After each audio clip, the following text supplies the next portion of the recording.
Pour moi, le tout monde, ça parle d'une globalité, ça parle de comment avec les individus, les références, les individualités de chacun, on peut construire quelque chose.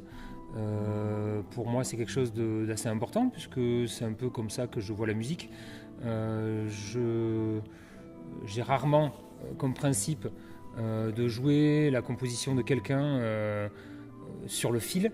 Moi, je suis plus sur un rapport de l'improvisation, de comment on arrive à s'entendre pour créer autre chose. Donc on s'est dit que la créolisation pouvait être le principe de cette création de Todo Mundo.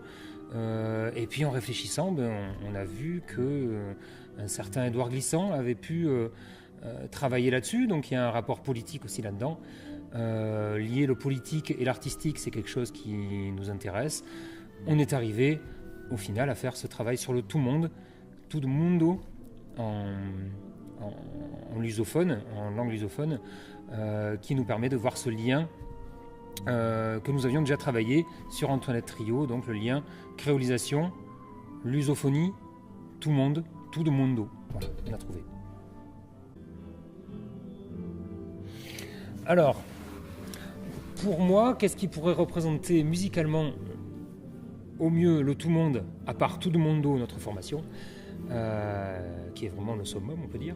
Ce serait pour moi, j'y reviens, c'est le travail que Gismonti, Hadden et Garbarek ont fait il y a de cela 40 ans sur un travail de musique improvisée, de musique écrite, composée par chacun des musiciens.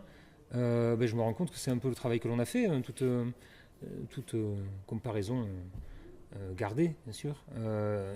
Donc le gros travail fait par Hadden, Gismonti et Garbarek, pour moi, ce serait vraiment une application du tout monde. Ouais.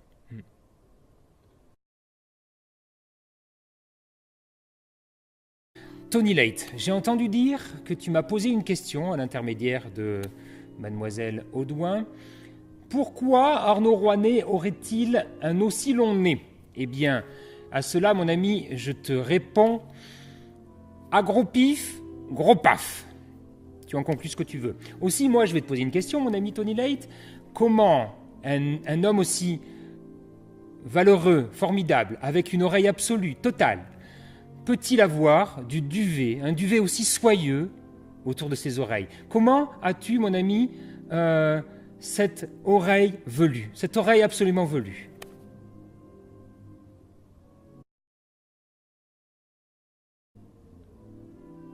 Que vient faire Denis Badeau dans Le Tout Monde?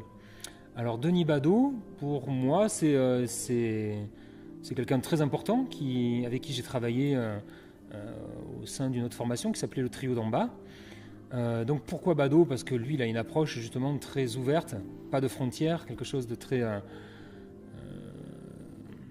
qui amène la musique, quoi. Voilà, lui, il est autour de la musique, quelles que soient les esthétiques avancées, quelles que soient les propositions aussi de chacun, parce que le principe de tout le monde, ça a été d'amener des compositions, des idées, des influences, des personnalités, et lui a pu joindre toute cette sauce pour réellement faire ce principe de créolisation. Donc pour moi, Badeau est quelqu'un d'extrêmement important.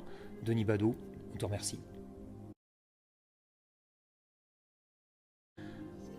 À ceux qui n'ont pas encore participé, n'hésitez pas, parce que là on mène une belle aventure et on aimerait bien vous y convier, vous joindre à cette histoire qui est un peu alternative par rapport à ce que l'on voit actuellement, politiquement, de façon sensible aussi.